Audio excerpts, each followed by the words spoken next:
Feels like we cannot escape gun violence. We hear about it on our freeways, at our children's schools. Tonight, we are talking about it once again at an East Bay car dealership, which became the scene of a shootout. A gunman walked in, killed a woman who worked there, and later died in a gun battle with Berkeley police. The question, as always, when something this senseless happens, is why? Investigators are still working on that tonight. Our Andrea Nakano talked to people who saw all of that chaos unfold. This is the Berkeley Toyota dealership, which is technically in the city of Albany. Investigators from several different agencies are still here, and yellow tape surrounds this entire area as they look into why a gunman walked in and shot a female employee.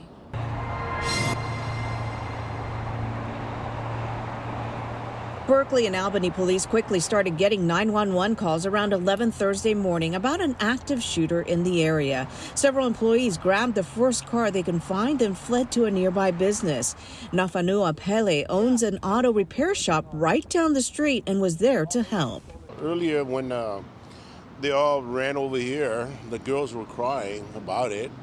We didn't know until one of the girls fell off the van from Toyota, that she was right there next to the worker that got shot. Investigators haven't given a motive, but fleeing employees told Pele the victim and the shooter knew each other. And ended up, I guess it was a domestic violence that, I guess the boyfriend shot the girl in there. Many nearby businesses were forced to close their doors as police searched for the gunman. Police say they found the shooter inside and exchanged gunfire. A woman was shot and killed by the suspect. I can also confirm that the suspect is deceased. They haven't said whether police killed him or he shot himself. Just really shocked about what happened. Just really shocked. Very shocked about it. That's real next to us. Berkeley police confirm family members arrived on scene shortly after the shooting, but they won't say much more about the victim and suspect and whether they knew each other. So sad for them. I heard she got 2 kids too. Berkeley police also opened an administrative investigation. It's something that happens every time an officer is involved in a shooting. It begins with a mother's scream that never fades. She tried to live her life, but he took it away in an instant. The words of Alonna Gallon, her voice trembling as she speaks about her only daughter. At the Toyota Service Center in Albany, California, September sunlight poured through wide glass windows. Cars lined neatly in service bays, mechanics with oil-stained hands, and employees ready for another ordinary Thursday. But within minutes, the silence of routine shattered into chaos. Screams, gunshots, and the sound of lives breaking forever. Coworkers later recalled the horror, a man entering calmly, as if he belonged there. Then, without warning, raising a silver revolver. 3 shots. A young mother crumpled to the ground in front of everyone. Police officers rushed in, only to face the killer himself, a man now pointing that same weapon at them. Within seconds, the dealership had become a war zone, and the man who moments earlier handed her coffee was now at the center of the bloodshed. This wasn't random. This wasn't chance. This was a story of obsession, rejection, and rage. And at the center of it all, a 24-year-old woman named Alonna Gallon. A daughter, a coworker, a devoted mother to a 7-year-old boy named King, a child who would leave school that day an orphan. So the question is this: why would a man who once brought her gifts return minutes later to end her life? And more importantly, what does this tell us about the dangers that hide in plain sight? But before we unravel the truth, let me ask you something. Every story like this risks being swallowed by silence. Another headline, another forgotten mother, another grieving child. If you're here and haven't subscribed yet, pause for just a second and think. Will you turn away from Alana's story, just like the world turned away from so many women before her? Or will you stand with her family, with King, and keep her memory alive? Subscribe now, because silence protects no one. Now let's begin. Welcome to Twisted Crimes Files, where the darkest truths come to light. Stay with us for chilling stories you won't forget, and be sure to subscribe so you never miss a case. Her name was Alonna Gallon, just 24 years old, a young mother whose entire world revolved around a single, innocent life, her 7-year-old son, King. On the morning of September 21st, 2023, Alana clocked in for her shift at the Toyota of Berkeley Service Center in Albany. She wasn't expecting danger. She wasn't expecting heartbreak. She was simply doing what millions of working mothers do every day, showing up to provide for her child. That day would become the last morning she ever signed in for work. Alana wasn't just another victim in a police report. She was the first homicide in Albany that year, and the tragedy was so violent, so sudden, that it would also trigger Berkeley's first fatal police shooting since 2010. And here lies the chilling weight of this case. Albany is not a place known for violent gun crimes. Compared to nearby Oakland or Richmond, it's often described as quiet, suburban, almost uneventful. Which is why the gunfire that rang out inside a dealership in broad daylight shocked not only her coworkers, but the entire Bay Area. How does violence like this erupt in a space built for routine, for business, for cars and customers? Not blood. Behind the numbers and the headlines, there is a more haunting question, one that refuses to be ignored. What forces drive someone across that thin line between love and hatred, between parenting and destruction, between holding a coffee cup in one hand and a revolver in the other? And perhaps more unsettling, how many more women are living with the same risk right now, smiling at work, raising children, pretending everything is fine, while danger waits just outside their doors? This isn't just Alana's story. It's a warning. So before we go deeper, ask yourself, will you stand still and consume this story like entertainment, or will you help amplify the reality of what domestic violence does to families? Subscribe now. Because if you don't, then at least explain in the comments why Alana's death wasn't important enough for you to click. Because what happened to her could happen anywhere. Before she was a headline, before her name was etched into a police report, Alonna Gallon was simply a girl with dreams, laughter, and a future she was still shaping. Born and raised in Richmond, California, Alana grew up in a city often described as tough, yet she carried herself with a gentleness that set her apart. Families say she was shy, even goofy, with a smile that seemed to appear in the unlikeliest of moments.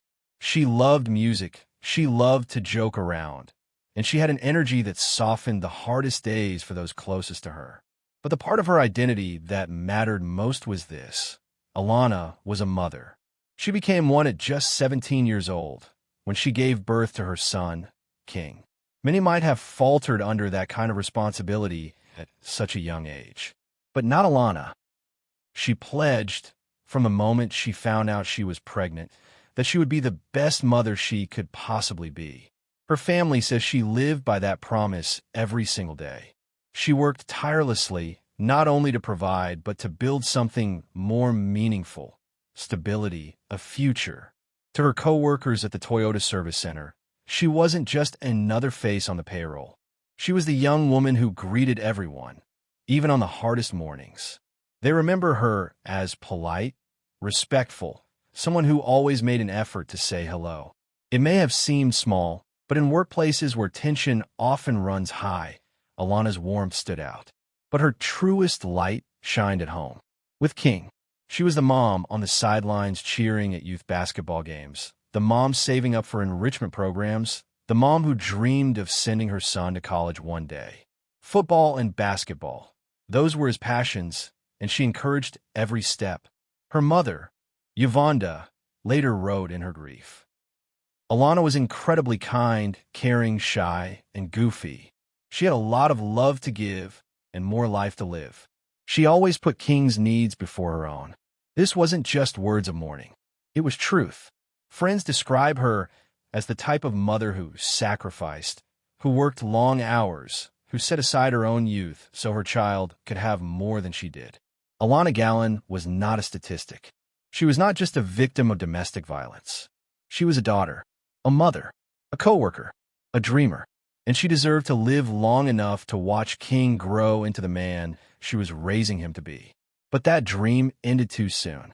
And what's most haunting is this: she knew she needed distance from the man who would eventually take her life. She tried. She fought for her safety in the only way she could. Yet, In the end, it wasn't enough.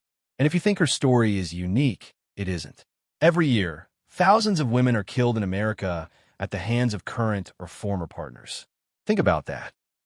Thousands of children left behind like King. Because silence doesn't protect women like Alana. It buries them. To understand how this tragedy unfolded, we have to look at the man who once shared Alana's life, Lamar Walker. They were young when they met. Like so many teenage relationships, it began with possibility. Two kids trying to navigate the weight of adulthood far earlier than they should have. For a moment, it was simple. Laughter, closeness, and the unspoken bond that would come when their son, King, was born. But love at 17 doesn't always translate to stability. And as time passed, their relationship began to fracture. Those close to Alana say Lamar carried an energy that was unpredictable. At times he was affectionate, other times restless and reckless. It was the kind of behavior that chipped away at trust, at safety, at peace of mind. Alana, still so young herself, tried to create balance. She tried to hold on to the vision of a family for her son.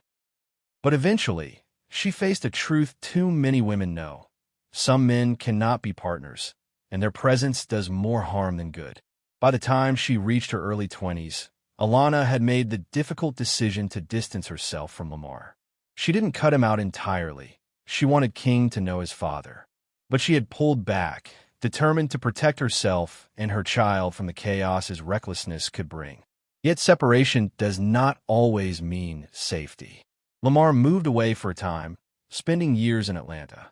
But when he returned to California, he stepped back into Alana's orbit, not as her partner, but as her co-parent. To the outside world, they were no longer together. Inside, however, the tensions were far from resolved. In social media posts and interactions, there were glimpses of normalcy. A father dropping off Starbucks for the mother of his child. A gesture that looked like kindness, maybe even reconciliation. But beneath the surface was a different story. One where rejection stung and resentment festered. Those who study domestic violence call it the cycle. Affection followed by anger, promises followed by threats. For Alana, it must have felt like walking on a fragile bridge, every step uncertain. She wanted peace for her son, but she also knew Lamar's volatility. And here is the cruel reality. She tried. She set boundaries. She worked to keep things civil for King's sake. But in Lamar's mind, that distance wasn't just boundaries. It was rejection. And rejection, from men like him, often becomes obsession. This is what makes the story so devastating. Because what Alana didn't know was that the very act of trying to protect herself, of trying to create space, would eventually become the spark for the violence that took her life. And this is where the story turns darkest. But let me pause for a moment, because this isn't just about one couple in California. It's about a pattern, one that ends thousands of women's lives every year. If you're hearing this and thinking, this could never happen to me or to someone I love, that's exactly what every family thinks, until it does. Now, we move to the final hours of Alana's life. A day that began with routine and ended in tragedy. The morning of September 21st, 2023, began like any other for 24-year-old Alonna Gallon.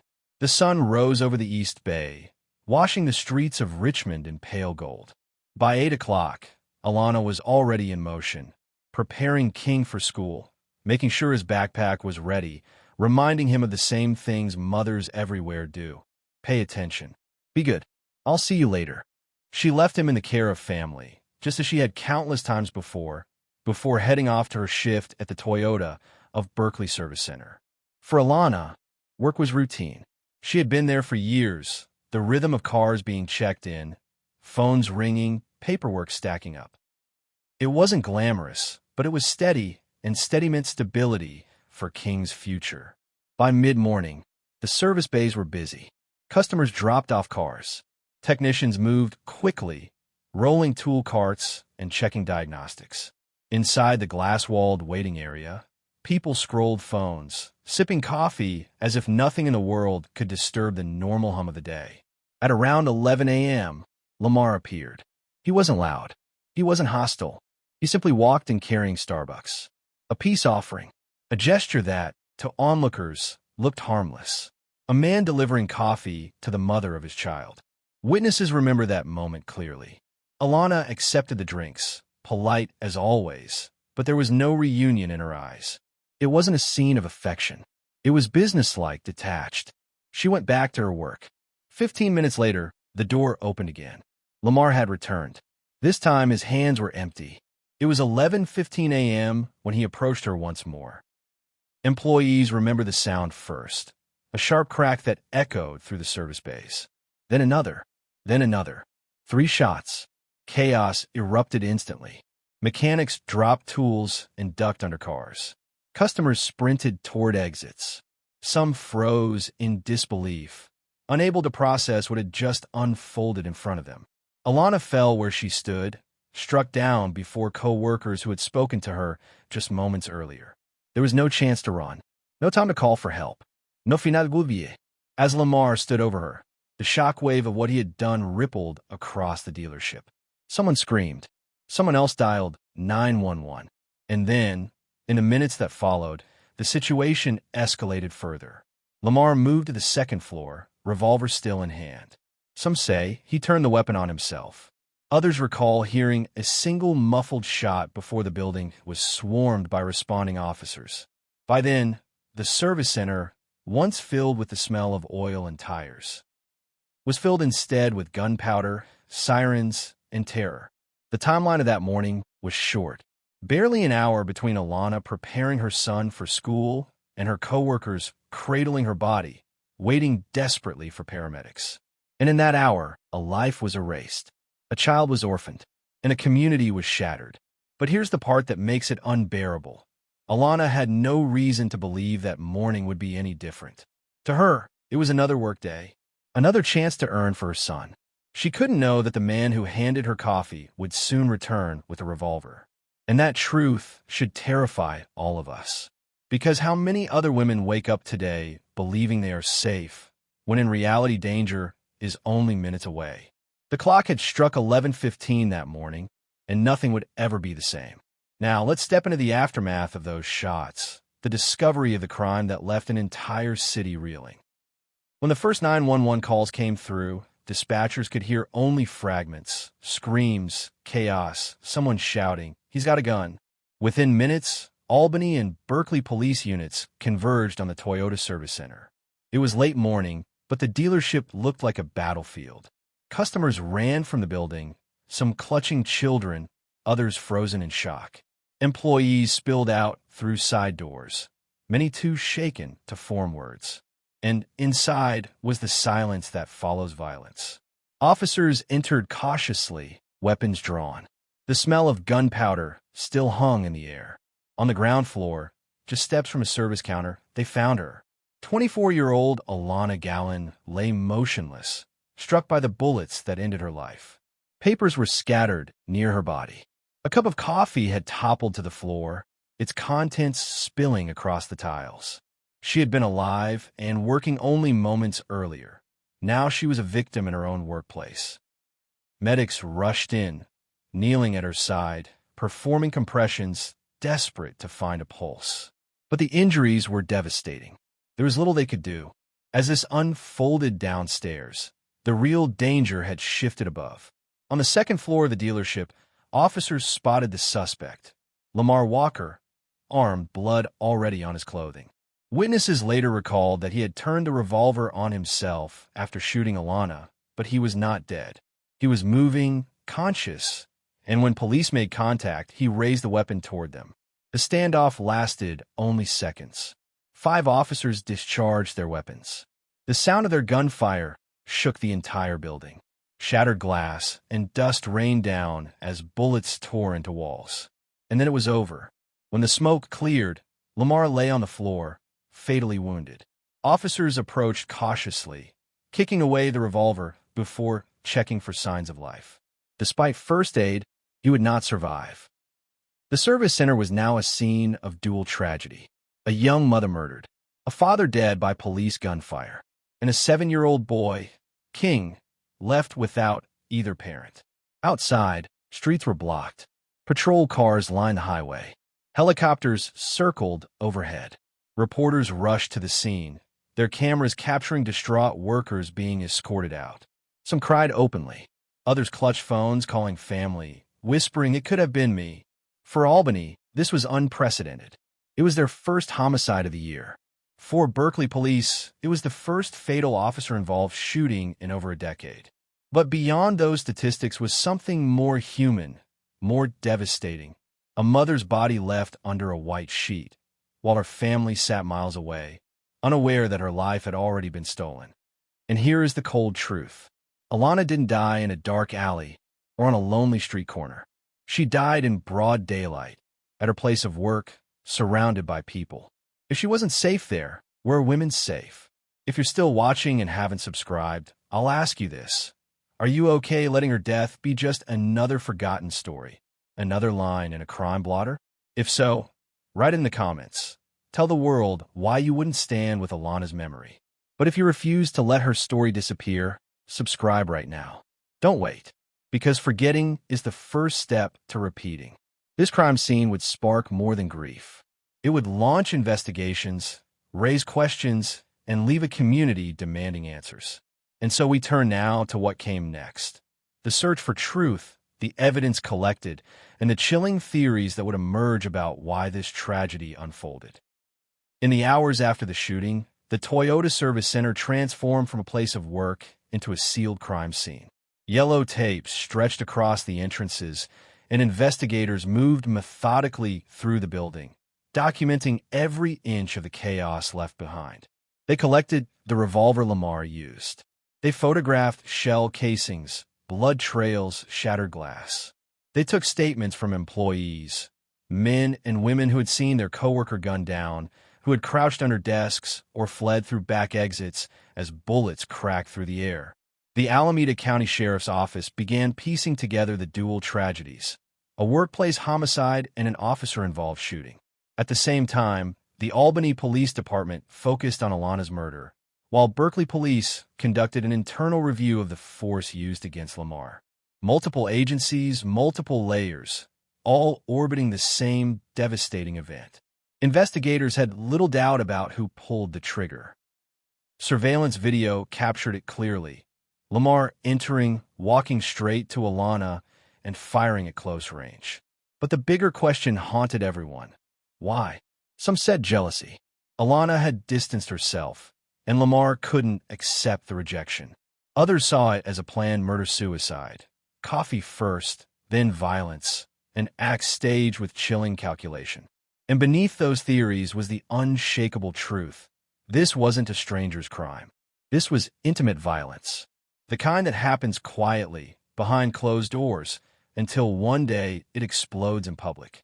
But for the people who loved Alana, theories meant nothing. All they saw was loss. When the news reached her mother, Alonna Gallon, she waited for hours at the police station, desperate for answers. 6 hours, she later said, before officials finally confirmed the worst. Her daughter was gone. 6 hours of not knowing. 6 hours of hope turning slowly into dread. In her grief, Alonna wrote words that cut through the coldness of police reports. Alana tried, with everything she had, to build a healthy co-parenting relationship. She always put her son first. She dreamed of sending him to college, but she never got the chance. Family described Alana as lighthearted, funny, loyal. Her friends said she had a quiet strength, even when life demanded too much of her. To King, she was the world.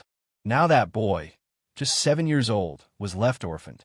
No mother, no father, just memories, photographs, and the weight of trauma no child should carry.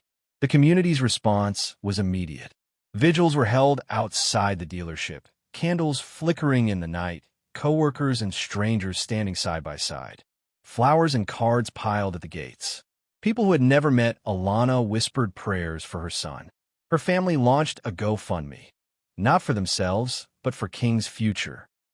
For therapy, for education, for the dreams Alana would never see fulfilled. Within days, the donations soared past $30,000, a testament to how deeply this tragedy shook people far beyond Albany. But even in that generosity, there's a question that lingers. Why does it take death to awaken action? Why does it take headlines and blood on the floor for a community to notice the warning signs of domestic violence? If you're watching this and still haven't subscribed, I'll ask you directly, what more do you need? A mother's tears? A child's silence? If her story doesn't move you enough to click one button, then write it in the comments. Tell us why. But if it does, if you know this cycle must be exposed, then subscribe now and stand with families like Alana's before the next name is added to the list. Because for you, Vonda, for King, for everyone who lit a candle that night, this isn't just Alana's story. It's their life, shattered, carried forward one day at a time. And their voices will not be silenced. In the days that followed, investigators closed the crime scene and released their reports, but the questions didn't end there. This was not simply the murder of a young mother. It was a warning, an alarm ringing through the Bay Area and beyond. Community leaders and domestic violence advocates stepped forward, reminding the public that Alana's story is not an isolated case. Each year in America, more than 1,000 women are killed by current or former partners. These are not statistics on paper. They are daughters, sisters, mothers, just like Alana. Police urge the community to take action, to recognize red flags, to report threats before they escalate, to understand that violence doesn't always hide in dark alleys. Sometimes it walks through the front doors of workplaces, schools, or homes and leaves devastation behind. At candlelight vigils, neighbors spoke of the fear that lingered long after the shooting. If it could happen here, in a quiet dealership on an ordinary Thursday morning, where else could it happen? Who will be next? And for Alana's family, the mission was clear. Protect King. Provide him the tools, the therapy, the education to live the life his mother wanted for him. To make sure her sacrifice, her struggle, wasn't in vain. But here's where the story cuts deeper. How many other children like King are out there tonight? How many are watching their mothers fight battles in silence, not knowing if tomorrow will be their last morning together? This is why her story must be told and retold until people can no longer ignore it. So let me ask you directly, if you haven't subscribed yet, why not? If Alana's story doesn't move you enough to click one button, then explain it in the comments. Tell us why her life doesn't matter enough for you to take 2 seconds to act. But if it does matter, and it should, subscribe now and make sure her voice is louder than her killer's silence. Because what happened to Alana is not just about her. It's about every woman who tries to leave, every child left behind, every mother who works hard, who loves deeply, only to be erased in seconds by the man she once trusted. Was Alana targeted? Yes. Was this preventable? Maybe. But the bigger truth is chilling. She is one of thousands, and unless we listen, unless we act, she will not be the last. Alana dreamed of sending King to college. She dreamed of watching him grow into a man she could be proud of. That dream now belongs to her family, her community, and to all of us who refuse to forget her name. So when this video ends, you face a choice. Will you be the one who scrolls on, silent, complicit in the forgetting? Or will you stand with Alana, stand with King, and make sure this story is carried forward? Subscribe, share, speak up, because silence is deadly. And for the sake of her son, for the sake of her memory, and for every woman whose cries have been ignored until it was too late, we cannot afford to be silent again.